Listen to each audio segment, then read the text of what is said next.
So most people who follow The Boys know by now that The Boys spin-off series Gen V was canceled earlier this week. Here's how I feel about it. On the one hand, I'm a completist. I do not and never have liked it when TV shows that I follow, even mediocre to poor ones, get canceled and leave questions unanswered. And that's exactly what happened with Gen V. When season 2 ended, there were still plenty unanswered questions about what's going to become of Andre's dad, whether Sam and Emma will find their way back to each other, whether Jordan and Marie will do the same, what the status of Godolphin University will be moving forward, etc. Besides which, it would be interesting to see how the next generation of Supes gets along in the type of world that it's been teased will be left behind at the end of The Boys season 5. Eric Kripke, the show's creator, has already implied that while the Homelander, Butcher, Sage, Soup War, Fascist America storyline will come to a proper ending within season 5, the world left behind at the end of the season will be a chaotic and lawless and anything goes type of place. Eric also said he had plans for a season 3 of Gen V that would focus on how life for the next generation of Supes would go in that type of world.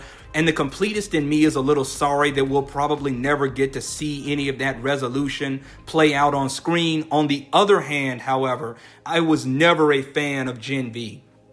The characters are not nearly as memorable or interesting as the ones from The Boys. That doesn't change over the show's 2 seasons, and as of now, there's not very much of relevance that the show has left to say. Season 1 was nowhere near The Boys, particularly The Boys' first 2 seasons in terms of quality, but it was still decent for what it was. But even at that, Gen V Season 1 effectively ruined The Boys from Season 4 on, particularly by introducing the Soup virus plotline that was later carried sloppily over into The Boys, and that accordingly drastically steepened the decline in the quality of The Boys by making it so that the show could no longer be enjoyed on its own merits by viewers who did not watch the lesser spinoff that was Gen V itself.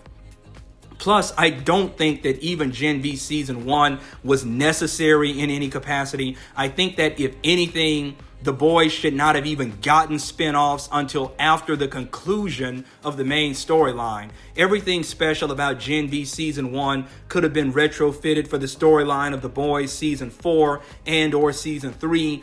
Honestly, The Boys probably would have been much improved if things had been done that way. Like, imagine getting a subplot where maybe Huey goes undercover at Godolphin across maybe The Boys seasons 3 and 4 and ultimately uncovers the virus while meeting up with Marie, Jordan, Emma, Sam, Kate, and Andre, who are introduced that way as side characters in The Boys series. Just think how much better that type of subplot would be compared to some of the stinkers that we got in seasons 3 and 4, like Frenchie's silly backstory with Colin, or Kimiko's silly subplot with her old enemies from that human trafficking plot of hers, or Huey's silly subplot with his parents, or Starlight's silly abortion subplot, or the stupid Mean Girls subplot between Firecracker and Starlight. I digress.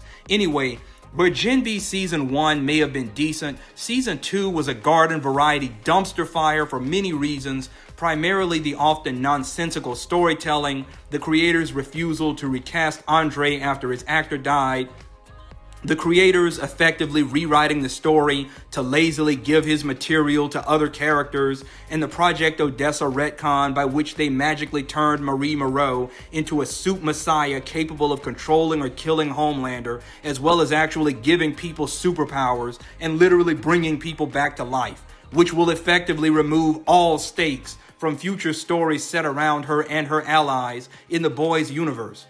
Like, why couldn't she just bring A-Train back to life in The Boys Season 5? You see where this is going. So yeah, speaking as someone who doesn't like leaving things or seeing things incomplete, it does leave a poor taste in my mouth that Gen V will probably never get the opportunity to properly complete its storyline. But speaking practically, the cancellation probably is for the best. The show was never very good, definitely not as good as The Boys in its heyday. It should not have been greenlit. It hardly has anything of relevance to say or do, and that'll likely only ring truer once the main storyline of The Boys concludes. Anyway, and as always, that's just my opinion. Feel free to share yours.